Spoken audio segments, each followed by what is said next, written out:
It was done. 5 days ago I got the front windows tinted with that new ceramic tint that blocks 99% of UV rays. It's not very dark, 35%. Expensive. With tax, both side windows, $170.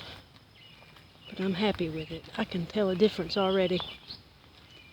And this morning I just put the vent shades on.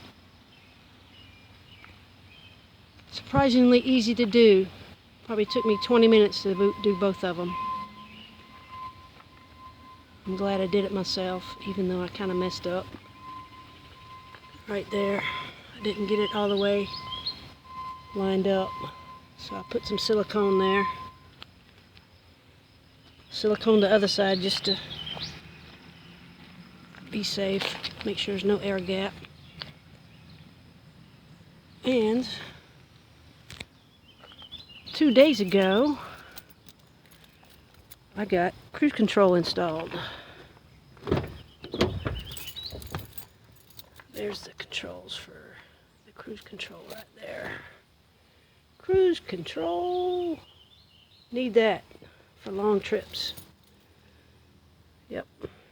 Just a quick update. Windows are done. Cruise control's in. Slowly but surely she's going to get done. Alright, that's it.